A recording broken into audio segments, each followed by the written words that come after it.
మా అందరికీ చాలా బ్యాక్ బోన్ లాంటి పడాయి. పొద్దున్న ఇప్పుడు ఉండాల్సిన వాళ్ళు మీరు కృష్ణ తర్వాత కార్తీక్ కార్తీక్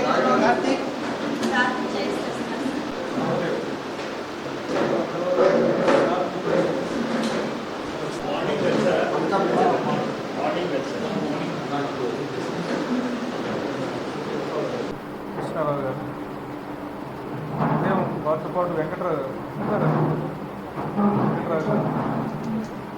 చేనేత విషయాల మీద చర్చ జరిగింది. కొన్ని వాల్యుబుల్ పాయింట్స్ మనం ఈ రోజున నోట్ చేసుకున్నాం. ఈ ప్రాంతంలో ఉన్నది అది దాన్ని జయప్రదం చేయడం కోసం అని చెప్పి ఈ ప్రాంతంలో ముఖ్యంగా అలాంటి కార్యక్రమం జరిగేటప్పుడు కొంత వాళ్ళ కాంట్రిబ్యూషన్ కూడా అవసరం. ఇలాంటి వాళ్ళు ప్రధానంగా ప్రొఫెసర్ గారికి అలాగే సుబ్బాబు ఇందాక మనం మాట్లాడుకున్నట్టుగా మనం ఏం మాట్లాడతామనే దాని మీదే మన పార్టీని నిర్మించేటువంటి కార్యక్రమం ఉంటుంది. కాబట్టి మాట్లాడేటువంటి అంశాలని వాటిని మనం పదులు పెట్టుకోవడానికి కార్మిక వర్గాలని అందరూ కూడా కలుపుకోవడానికి కూడా ఈ ఆఫీస్ని మనం ఏర్పాటు చేసుకున్నందుకు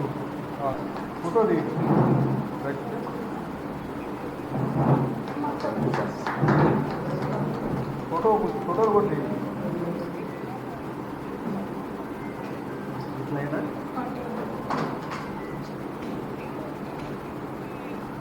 జోన్స్ అనే ఆయన పెట్టాడు అమెరికాలో. అది ఇప్పుడు 200 దేశాల్లో ఉంది. వాళ్ళు ఆ ప్రాతిపదికన సేవా కార్యక్రమాలు చేస్తున్నారు. లయన్స్ క్లబ్ మీరు చూసే ఉంటారు. నేత్ర ఈ ఐ హాస్పిటల్స్ ఉన్నాయి, రకరకాల డయాలసిస్ సెంటర్స్ ఉన్నాయి, చాలా చేస్తున్నారు. సో ఇక్కడ ఈ all India Bahujan Samaj party కూడా అదే పద్ధతిలో పనిచేస్తుంది. ఈ రోజున మనం ఇంతమంది కలిసామంటే మనం చాలా డిఫరెంట్ పీపుల్ కలిసాం. మనం ఇందులో ఎస్సీలు ఉన్నారు, బీసీలు ఉన్నారు, మహిళలు ఉన్నారు, ముస్లిమ్స్ ఉన్నారు, ఇంకా అన్ని రకాల వర్గాలు. మరి ట్రైబల్స్ ఎవరన్నా ఉన్నారా ఇక్కడ మన దగ్గర? క్రిస్టియన్స్ ఉన్నారు, క్రిస్టియన్లు, ఎస్సీలు, ట్రైబల్ అయినా ఇంతమంది ఉన్నాం ఇక్కడ చేరాం. అంటే ఈ సమస్యల్ని ఈ ప్రభుత్వాలు, ఈ పాలక పార్టీలు పట్టించుకున్నట్టయితే అసలు మనం ఇక్కడికి రావాల్సిన అవసరమే ఉండేది కాదు. మాబట్టి వాళ్ళు ఇప్పుడు ఏజీఎంగా చేశాడు ఆయన, assistant general manager. State bank of India అనేది అన్ని బ్యాంకుల్లోకి పెద్ద bank state bank of India, వేరే చిన్న చిన్న బ్యాంకులు. అటువంటి స్టేట్ బ్యాంక్ ఆఫ్ ఇండియాలో ఆయన ఏజీఎంగా చేసి రిటైర్ అయ్యాడు. నెక్స్ట్ పొజిషన్ ఏముంటుంది? జీఎం ఉంటుంది, ఈడీ, అండ్ దెన్ చైర్మన్ జనరల్గా పొలిటికల్ అపాయింటీ ఉంటాడు. సో ఆల్మోస్ట్ 4th పొజిషన్లో ఆయన ఉండి రిటైర్ అయ్యి వచ్చాడు. అంటే దేశ స్థాయిలో వీళ్ళది. అట్లాంటి ఆయన ఈ రోజున ఎందుకు మనకి ఇటువంటి మూమెంట్కి వస్తున్నాడు, ఏం చేస్తున్నాడు, ఎందుకు ఆలోచిస్తున్నాడు? అట్లానే ఇంకా చాలామంది ఉద్యోగస్తులు ఉన్నారు. వాళ్ళు ఉద్యోగస్తులు ఇప్పుడు చేనేత సమస్యల మీద ఆ డిపార్ట్మెంట్లో ఉండి ఆ సమస్య పరిష్కారం కాని విషయం వాళ్ళకి బాగా అర్థమవుతుంది. ఇప్పుడు మేము డిపార్ట్మెంట్లో ఉండి మా డిపార్ట్మెంట్ ద్వారా ఇప్పుడు ఎక్కడ నేను ఇందాక ఒక చోట విన్నా, ఒక జిల్లాలో ఒక ఎమ్మెల్యే 200-300 మంది రౌడీల్ని పెట్టించేసి ఎక్స్ఎమ్మెల్యే ఇంటి మీద దాడి చేయించి మొత్తం ఇంట్లో ఉన్న సామాన్లన్నింటినీ కూడా నుగ్గు చేశారు. పోలీసులు కేసు రిజిస్టర్ చేయలే, పోలీసులు ఎవరిని అరెస్ట్ చేయలే, వాళ్ళ నిందితుల పేర్లు కూడా పోలీసులకు తెలియదన్నట్టుగా వ్యవహరిస్తున్నారు. అది నేను లోపల పోలీస్ ఆఫీసర్గా ఉండి నాకు అర్థమవుతుంది కదా. అట్లానే చాలామంది సర్వీసులో ఉన్నవాళ్ళు జరుగుతున్న అన్యాయం వాళ్ళకి అర్థమవుతుంది. సో ఇట్లాంటి వాళ్ళు అందరూ మనం కలవకపోతే ఈ వ్యవస్థ ఏదైతే రాజ్యాంగం ఏదైతే ఏర్పరచుకున్నామో మనం ఖచ్చితంగా వచ్చే తరాల వాళ్ళకి అన్యాయం చేస్తాం. అది ముందు మన సంగతి సరే సార్, మనం ఎంతో కొంత జీవితాన్ని బతికాం, 40 సంవత్సరాలు 50 సంవత్సరాలు ఎంతో కొంత బతికినాం, కొంత అనుభవించాం, కొంచెమో గొప్ప. మరి వచ్చే జనరేషన్ ఏమైపోవాలి, తర్వాత తరాల వాళ్ళు ఏమైపోవాలి?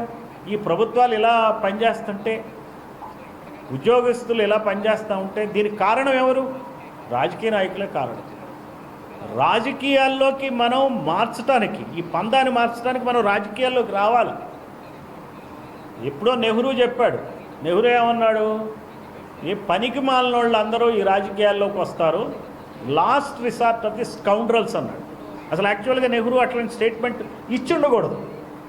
చాలా తప్పని చేశాడు నెహ్రూ, చారిత్రాత్మకంగా తప్పని చేశాడు నెహ్రూ. కనుక అప్పుడే నిజాయితీ పరులు రాజకీయాల్లో ఉండాలా, కానివాడిని నేను పంపించేస్తా అని నెహ్రూ నిర్ణయం తీసుకుని కాంగ్రెస్ పార్టీని నడిపినట్టయితే ఈరోజు నీ దేశానికి ఇంత నష్టం జరిగేది కాదు.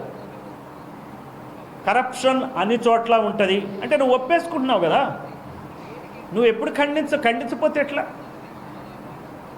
ఈ రోజున సరే కాంగ్రెస్ వాళ్ళ హయాం పోయింది, బీసీలకు కులగణను మానేశారు, బీసీలకు రిజర్వేషన్లు ఇవ్వటం మానేశారు, జనతా ప్రభుత్వం వచ్చింది.